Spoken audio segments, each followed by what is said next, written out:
नमस्कार, मैं हूं श्वेता झा और आप देख रहे हैं आज तक। अफगानिस्तान में तालिबान के चेहरे का नकाब हट चुका है। जी हां, सरकार बनाने के 24 घंटे के भीतर उसने एक के बाद एक कई तालिबानी फरमान जारी कर दिया है। ग्लोबल आतंकी गृह मंत्री हक्कानी महिलाओं के प्रदर्शन से घबरा गया है। इस बार उसका आतंकी पराक्रम तालिबानी फरमानों के तौर पर सामने आया है।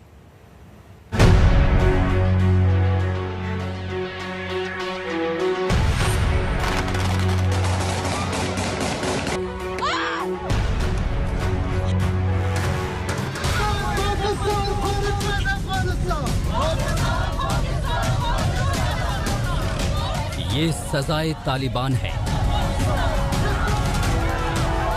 ये हक्कानी का हाहाकार है,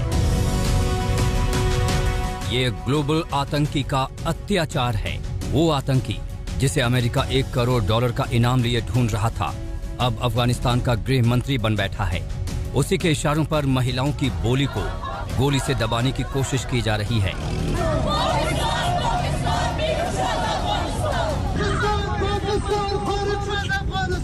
आपको हक्कानी के ताज़ा तालिबानी फरमान की खबर बताएं, उससे पहले इसके कारनामों को एक नजर देख लीजिए। 2008 में काबुल में हो रही परेड के दौरान हामिद करज़ई पर आतंकी हमला इसी हक्कानी के आतंकियों ने किया था। 13 साल पहले इसी ने काबुल में भारत को भी जख्म दिया था, जब इसके आतंकियों ने वो कार विस्फोट किया था जिसमें 6 भारतीयों समेत 58 लोग मारे गए थे। तो ये आतंकी हमलों का मास्टरमाइंड रहा है और अब इस पराक्रमी ने काबुल में अपना पराक्रम सिर्फ अपनी आवाज से अफगानिस्तान को हिला देने वाली निहत्थी महिलाओं पर दिखाना शुरू कर दिया है।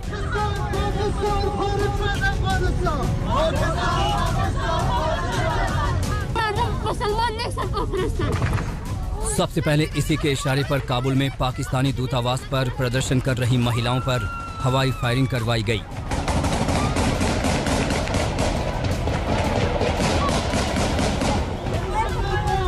इसे अपने आका के खिलाफ उठाई जा रही महिलाओं की आवाज चुप गई, मगर जब गोली से भी महिलाओं की आवाज नहीं दबी, तब इसने तालिबानी फरमान जारी किया।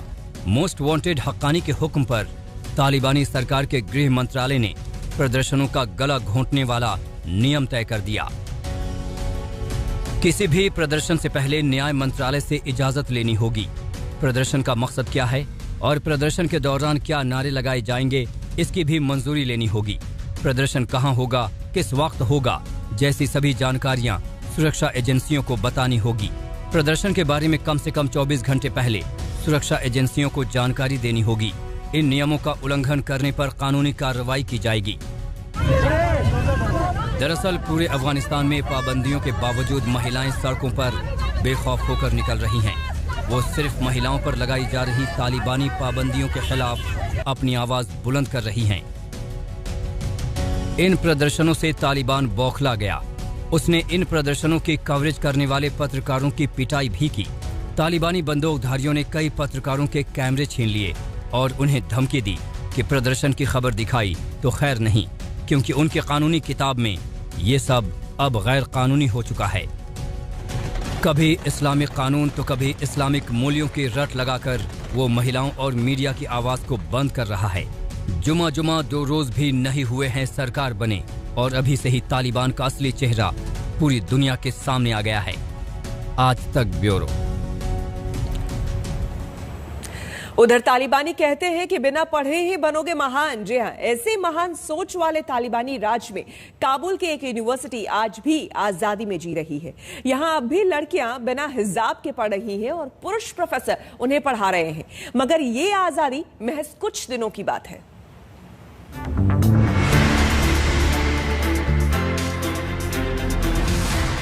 तालिबानी राज की ये दुर्लभ तस्वीरें हैं। लड़के लड़कियां साथ पढ़ रहे हैं, बीच में कोई पर्दा नहीं है, लड़कियों के चेहरे पर हिजाब भी नहीं है। प्रोफेसर साहब लड़कियों के सामने खड़े हैं और लड़कियों का रुख भी कर रहे हैं।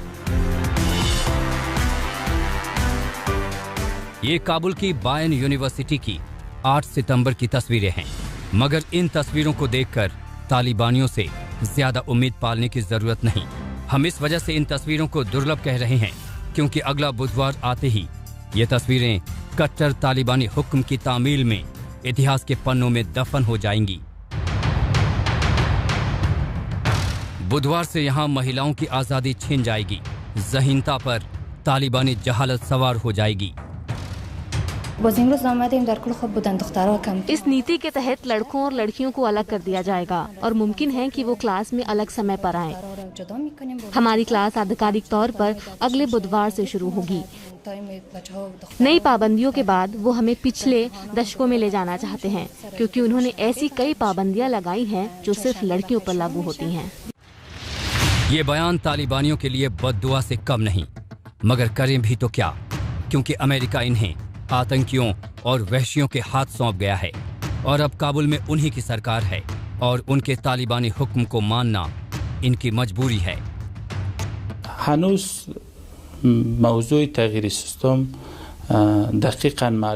शिक्षा व्यवस्था में किए गए बदलाव अब तक साफ नहीं है, लेकिन उच्च शिक्षा मंत्रालय ने सरकारी और प्राइवेट दोनों यूनिवर्सिटी को कुछ निर्देशों को लागू करने के आदेश दिए हैं। लिहाजा हम उच्च शिक्षा मंत्रालय के इन नए निर्देशों को भरसा कबूल करने की कोशिश कर रहे हैं और छात्रों का भी क्लास अटेंड करने के लिए हौसला बढ़ा रहे हैं। तो प्रोफेसर साहब जिस उच्च शिक्षा मंत्रालय के तालिबानी फरमानों का जिक्र बार बार कर रहे हैं, उसके रहनुमा से आपका तारुफ शायद पहले ही हो चुका होगा। अगर नहीं हुआ तो फिर से करा देते हैं। ये हैं जनाब शेख मौलवी नूरुल्लाह मुनीर, जिनके लिए अनपढ़ तालिबानी सबसे महान है। पीएचडी, मास्टर डिग्री, यहाँ तक कि हाई स्कूल की डिग्री रद्दी की टोकरी में डालने के लिए होती है। वलिदीन पे वजह बानी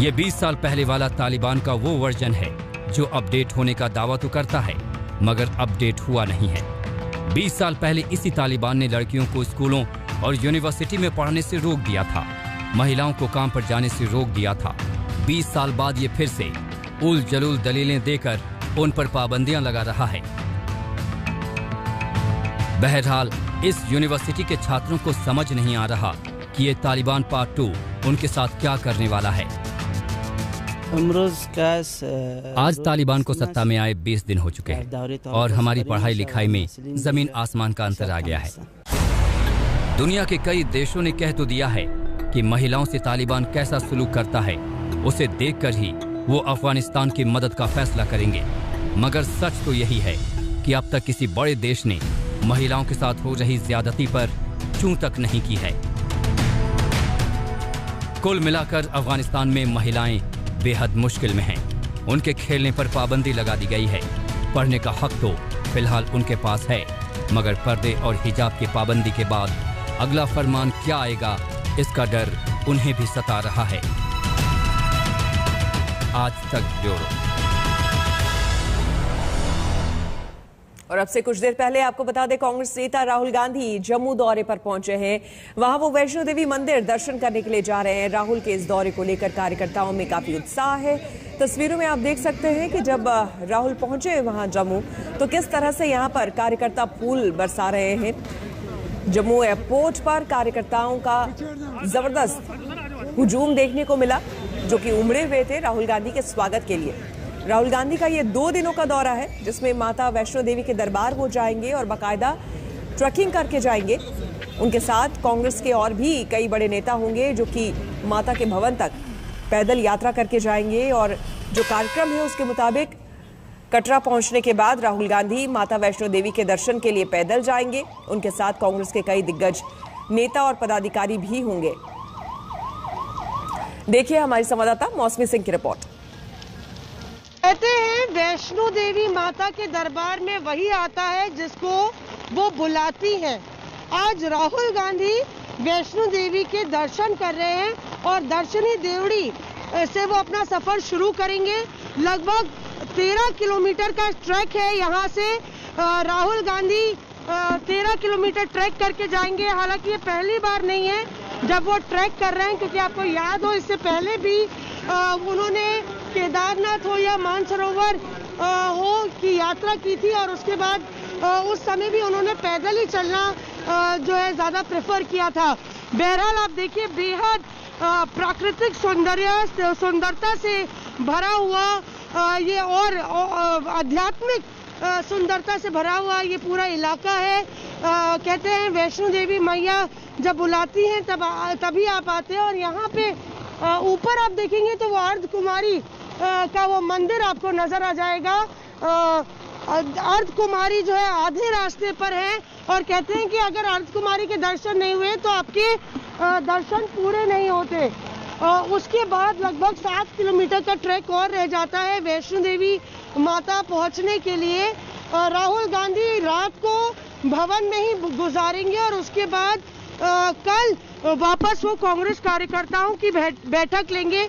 हालांकि कहा जा रहा है कि राहुल गांधी का ये दौरा आध्यात्मिक है और इसमें कोई सियासत नहीं है, पर दोनों तरफ से जमकर इस मसले पर सियासत शुरू हो गई है। पुलिस प्रशासन की भी काफी भारी बंदोबस्त है और पूरे रास्ते में हम लोग को भवन के रास्ते में ये काफी चेकिंग का सामना करना पड़ा। रुक करेंगे अगली खबर का, और अब बात करनाल में चल रहे किसानों के धरने की। आपको बता दें कि करनाल जिला प्रशासन और किसानों के बीच कल दूसरे दौर की बातचीत भी नाकाम हो गई। किसानों का कहना है कि जब तक लाठीचार्ज के आरोपी अफसर पर हत्या का केस दर्ज नहीं होता और उन्हें नौकरी से बर्खास्तगी नहीं की जाती, तब तक धरना जारी रहेगा।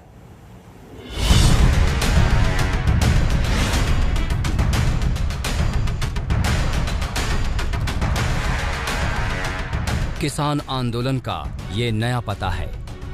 दिल्ली के गाजीपुर, टिकरी और सिंघू बॉर्डर के बाद हरियाणा में करनाल का मिनी सचिवालय किसान आंदोलन का नया केंद्र बन गया है। किसानों को हटाने की प्रशासन की तमाम कोशिशें नाकाम हो चुकी हैं। 2 दौर की बातचीत नाकाम हो चुकी है, क्योंकि किसानों के मुताबिक उनकी मांगों को लेकर अधिकारियों का रवैया अड़ियल है।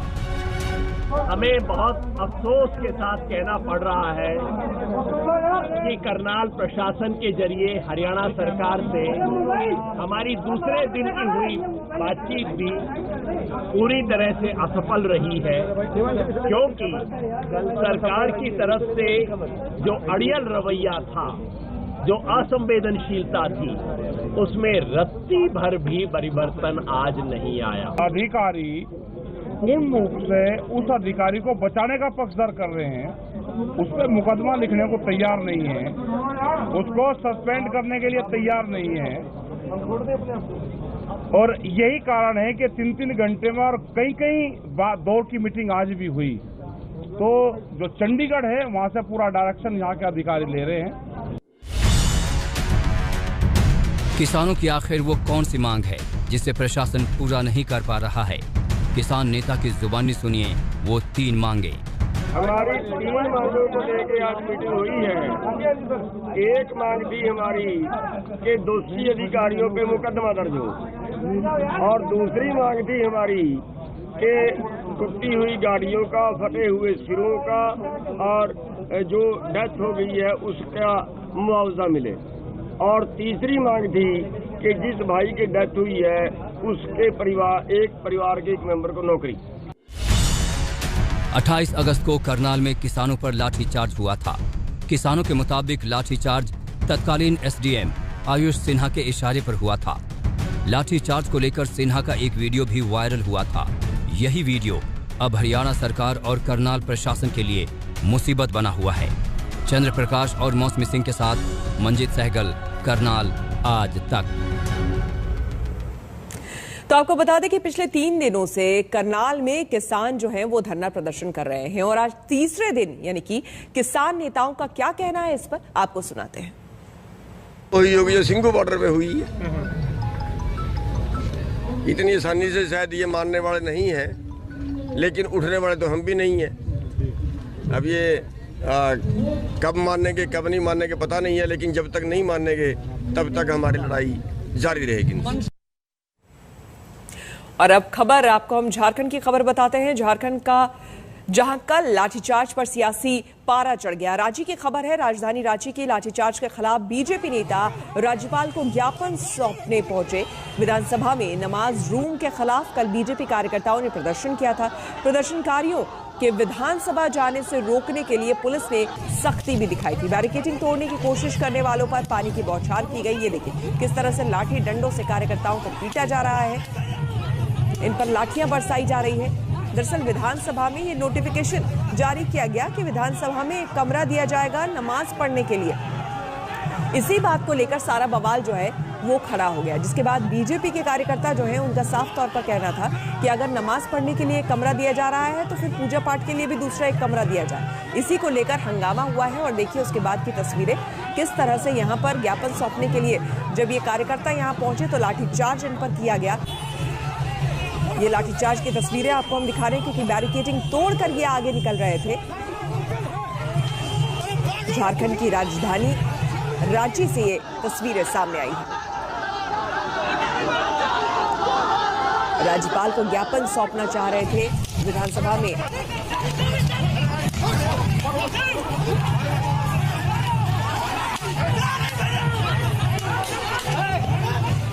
लोकतंत्र में गरीब को ये हक नहीं है कि विधानसभा और लोकसभा में बैठे। ये लोग कहते थे कि प्रधानमंत्री चाय बेचते हैं और चाय बेचने वाला प्रधानमंत्री हो सकता है, तो गरीब वो टेम्पो चालक का नेता क्या स्वास्थ्य मंत्री नहीं बन सकता है। ये बता रहे हैं कि इनकी मानसिकता जो है बहुत ही घटिया है, सामंतवादी सोच है। और मुझे गर्व है कि मैं पिछड़े जाति से आता हूँ और मैं गरीब दलित कमजोर वर्ग आदिवासी का नेता था और नेता हूँ। मंत्री सोच नहीं है। शायद मन्ना गुप्ता जी को ये पता नहीं है कि भैया सीपी सिंह गरीब से गरीब, कमजोर से कमजोर, हर तरह के काम करने वाले व्यक्ति का समर्थक ही नहीं बल्कि उसकी समस्याओं को लेके अगुवाई करता है। मेरा कहने का वो सेंस नहीं था, मेरा कहने का सेंस ये था। एजेंट जो आपने बोला, मैंने कहा मैं उससे इनकार नहीं कर रहा हूँ। मेरी सोच ये थी, मेरी भावना ये थी कि भाई आप आज के दिन मैं जब बोल रहा था वो बार बार उछल रहे थे मेढक की तरह। तो मेरे कहने का सोच ये था कि भाई आप आज के दिन मंत्री है, आप टेम्पो एजेंट की तरह बिहेवियर मत कीजिए। मेरा कहने का सेंस ये था। हम रुकेंगे यहाँ पर एक छोटे से ब्रेक के लिए। बने रहे हमारे साथ, देखते रहिए आज तक। और अब खबर नाव हादसे से जुड़ी हुई है। आपको बता दें कि असम के जोरहाट में अब तक 90 में से 87 लोगों को सुरक्षित बचा लिया गया है। मुख्यमंत्री हेमंत बिस्वा शर्मा खुद मौके पर पहुंचे और हालात का जायजा लिया। सीएम ने उन नाव को भी देखा जो हादसे का शिकार हो गए थे। ब्रह्मपुत्र नदी में हुए 2 नाव की टक्कर में एक शख्स की मौत हो गई जबकि 2 लापता हैं। रुकेंगे यहाँ पर एक और छोटे से ब्रेक के लिए। बने रहे हमारे साथ, देखते रहिए आज तक।